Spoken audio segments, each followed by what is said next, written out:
Nurcan, assalamu alaikum. Keşke akimde bulduk. Men akimde arızman tanıştınız. Ol bir ay burun akimge arız yazdım. Onu yer katnaslarına tuttu. Odan keyin kirdim aytır, ne kılıp jattım. Endi jer üydün кезегine кезексиз маған жағы пәтер берілсін деп мен арыз жазып отырмын. Жағы заң бойынша да, заңда да көрсетіп қойдым. Не үшін енді маған кезексіз беруге? Мен жағы осал нелерге кіремін да. Сондықтан ол жағы кезексіз болғаннан кейін мынау кезекке тұру керек, анау мынау деген кірмесе керек бұл енді. Ондай емес, ақсақал. Жоқ, енді маған енді жазбаша шығарып берсеңізші маған. Болайын, мен сіз айтып болдыңыздар, мен сұрақ қойдым, мен жауап берейін. Мен жауап беремін. Қазақстан Республикасы тұрғын үй қатынастары туралы заңында көрсетілген осал топтарға пәтер беру. Ол бойынша өзіңіз сияқты азаматтар бәрі кезекке тұрады. Оның бірінші кезекте біз олар кезекке тұру үшін бізге кезекке тұруға келген азаматтардың 5 жылға дейін 5 жылдан аспайтын үйінде атында үй болмау керек. Бір, екінші жаңағы өзінің 4 категория 4 категория бар, сол 4 категорияға ішіне сол азамат кіру керек. Сіз ол бойынша пенсионер ретінде кіріп отырсыз. Ол жағынан күмән жоқ. Енді қазір бізде зерделеу барысында сіздің атыңызда үй шығып тұр. Атыңызда үй тұр. Бұрын сатқан үй жоқ, десе шығып тұр демесіз. Сатқансыз, әлі 5 жыл болған жоқ. Қазан айының қаншасына толады? Қазан айының 25-іне 5 жыл болады.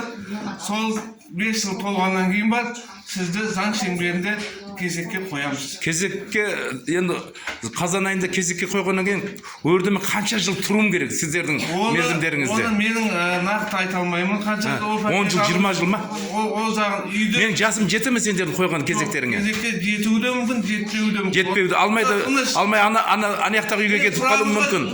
Мен сұрақ қоямын, сіз жауап беріп тұрсыз ғой енді. Айтып отырмын, айтайын да енді сізге. Мен сізге айтамын, кезек, сіз 21-ші қазаннан бастап 5 жыл үйіңіздің атыңыздан үйдің шыққанына 5 жыл толғаннан кейін бар кезекке тұрасыз. Ол бойынша пәтер кезегі қай кезде алатын ол нарық біледі. Бізде мынау... Нарық дейсіз ба? Аха, қала қанша үй бізге тұрғын үй қатынастар бөліміне кезекпен пәтер береді. Біз мысалға жылына 1200 пәтер беріп жатырмыз. Бір жылда 1100-1200 азаматы орта есеппен айтқан кезде қойып жатырмыз. Қазір менде... Болды, кішкентай нақты сөйлеп беріңіз, оның керегі жоқ. Енді мен айтып болайын. Сіз айтып болдыңыз. Енді бер қараңыз. Сіздің қойған кезеңіңізге менің жасым жетпейтін болса, мен қазір анау арызда көрсетіп жаздым. Менің жасым кәртейіп қалғандығынан тезірек берілсін деп жаздым. Сіз енді бір кезекті 10 жыл, 20 жылға әлі кезекке қойған жоқсыз. Қоя алмай жатырсыңдар әлі. Мен қашан квартира аламын соны? Мен айтып болайын, сіз сұрағыңызға кезек реттілігімен болады. Мен жаңа айттым, бізде қазір менде 22.700 адам кезекте тұр. Бүгінгі күнде пәтер кезегінде өзіңіз сияқты осал топтар, көп балалар, жетім балалар бәрін қосқан кезде 22.700 адам тұр. Біз жылына 1000 адам. Оның бізде пәтер берудің 2 бағыты бар.